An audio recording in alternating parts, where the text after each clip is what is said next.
debt collectors from India are harassing Americans and demanding money.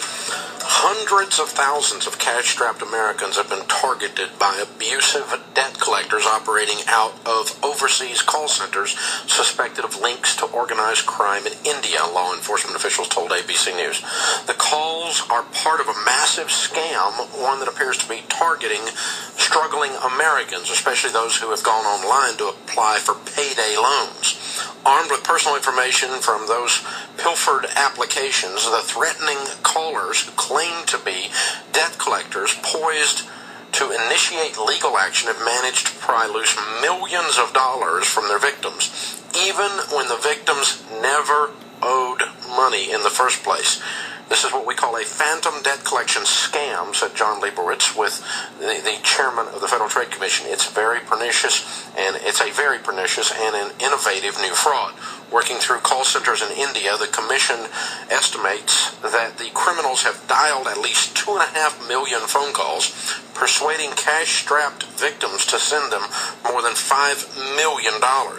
After receiving scores of complaints, investigators with the Federal Trade Commission said they began tracking the calls and following the payments. They alleged the payments led them to a California company run by an Indian American named Kirit Patel, and that such scams would not be possible without American frontmen.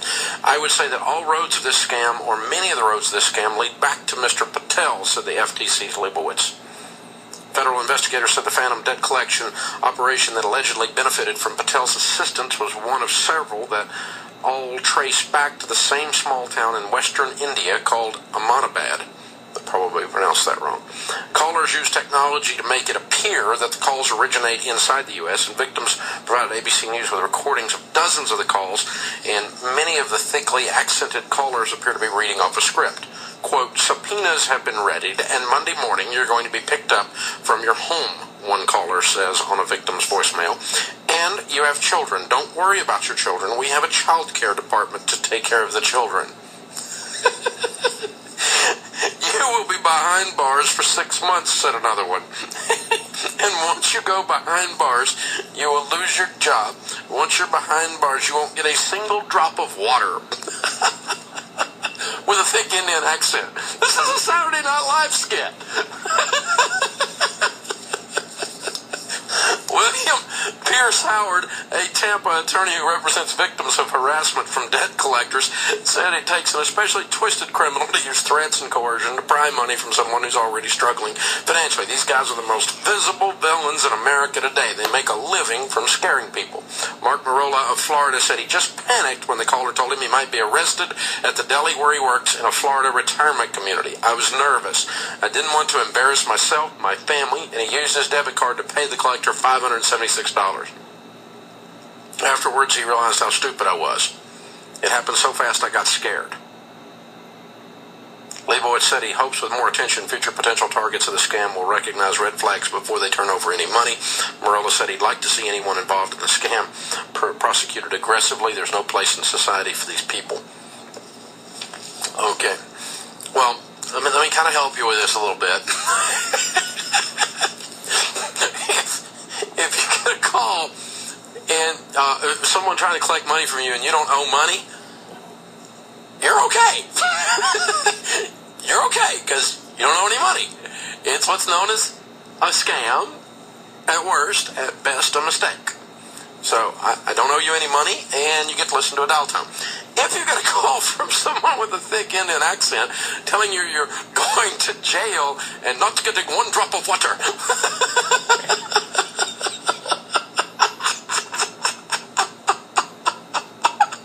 really? I mean, really? I'm sorry. At what point in this do you not go, you're kidding me, right? There is no debtor's prison in America. There has never been a debtor's prison in America. Most Americans are here because they left England to get away from debtor's prison. At least the original pilgrims. Okay, hello! That's one drop of water. Don't worry about your children. We have child care. I've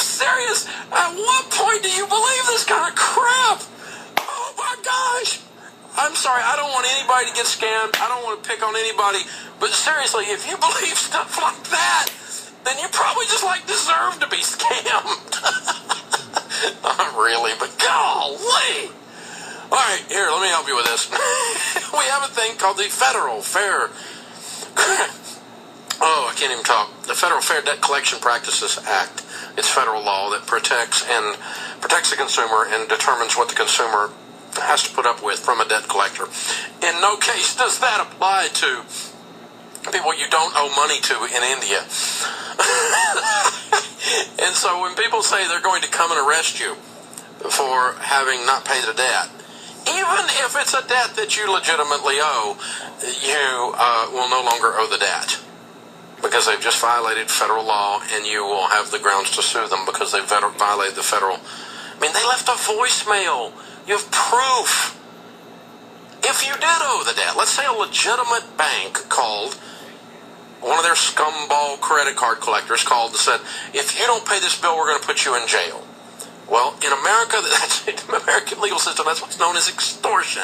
Okay, you cannot threaten a criminal result for a civil disagreement, and a debt is a civil obligation. It's not a criminal obligation unless you committed fraud in the process of taking out the debt. So you don't owe the money, and if you did owe the money and they threaten to put you in jail, then you probably aren't going to owe the money soon. They're probably going to owe you money, because they just engaged in extortion. Get an attorney and take the call to an attorney. Don't give them $576.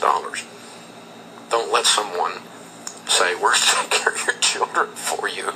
Don't worry about the children. We got child care down here. We at the collectors, we got it all figured out. You don't have to worry. We're not going to see your children, but don't worry about it. We'll take care of them. Yeah, that's really going to happen. I don't think so. And so, the more absurd stuff like this is, the more you realize there's potential for a scam, and the more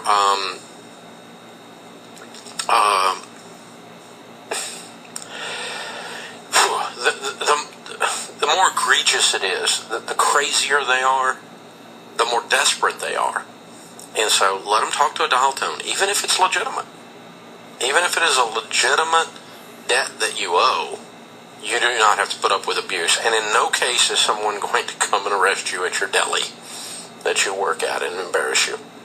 You just don't get arrested for bad debt in America. It's not a criminal act.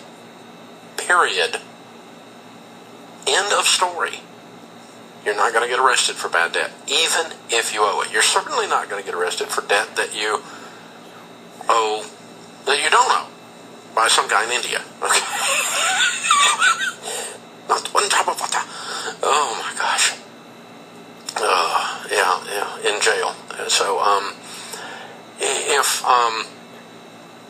people are becoming bizarre in their threats on a legitimate or a debt that is not legitimate, then just remember that the more bizarre they are in their threats, the more likely you have run into a scam.